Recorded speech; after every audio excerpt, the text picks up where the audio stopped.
An audit of the COVID-19 grant given to the federal government of Nigeria through the Global Fund last week revealed that $19.6 million worth of procurements related to COVID-19 were awarded to contractors without financial statements and unregistered businesses, amongst other complaints. Specifically, the Global Fund, which is a partnership designed to accelerate the end of AIDS, tuberculosis, and malaria, faulted the procurement evaluation process by the National Agency for the Control of AIDS, which is one of its principal partners in Nigeria.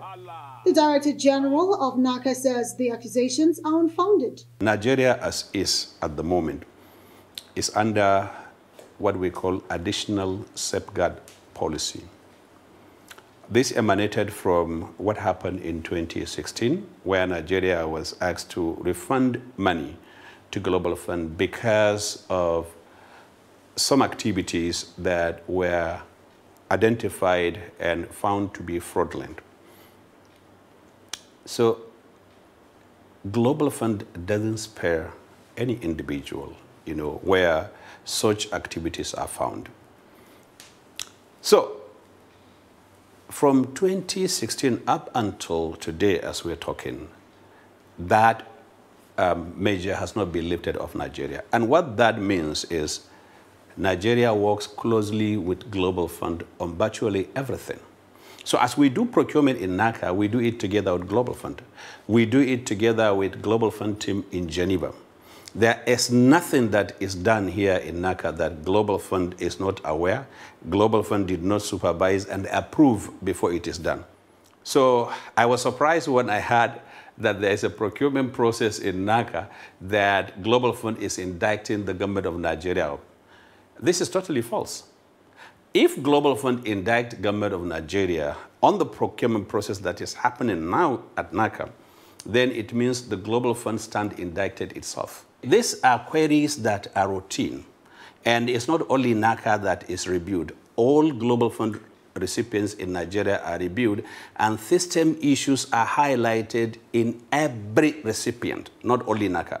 How this individual chose to focus on Naca and write a report on Naca is still what I don't get. One, because there is no fraud in that report.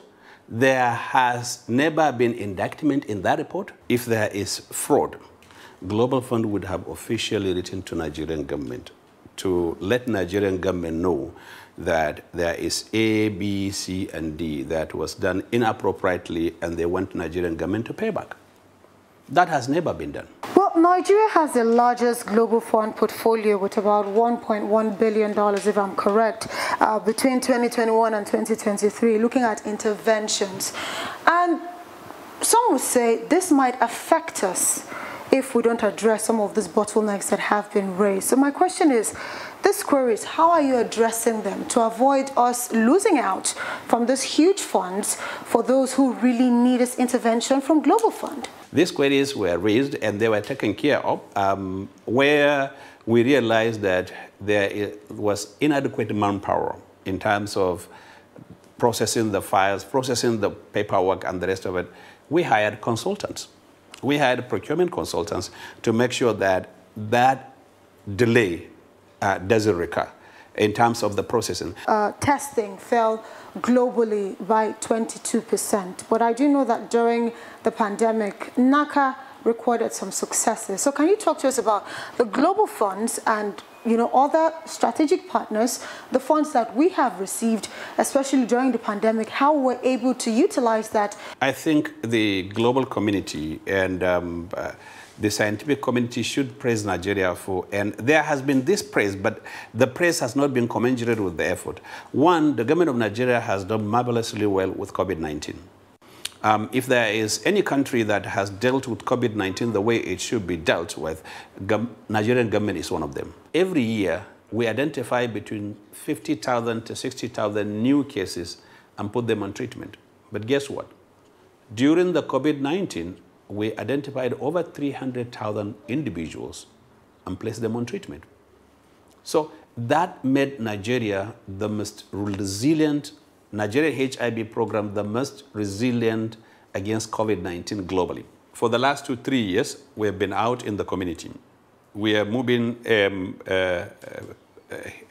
between community to community, household to household, to provide HIV services, especially HIV testing. And those that were found to be HIV positive, we refer them to where our treatment services are being provided close to their community or at the facilities of their chosen. The next target that we want to add this year is the issue of prevention of mother-to-child transmission. This is one area that Nigeria has been lagging behind, and this is another program that we now want to move from facility to community. We have HIV self-testing kits now that individuals who don't want to come to facility and do not want to know anybody knows they're taking HIV testing, they can hide in their room and take the test. However, if they're found to be HIV positive, there is light at the end of the tunnel. HIV no longer kills now. HIV no longer makes people look sick and emaciated as it does before. In fact, for HIV positive individuals that are taking this medication, the medicine doesn't allow the virus to grow. It makes the virus disappear from the blood. And once the virus disappears from the blood, it is not transmitted. With all these interventions, it is hoped that the USAID target of 95% of people living with HIV knowing their HIV status, 95% of people who know their status on treatment, and 95% of people on treatment with suppressed viral loads by 2030 will be achieved before the set date. I'm Naca Ude Walker, Arise News.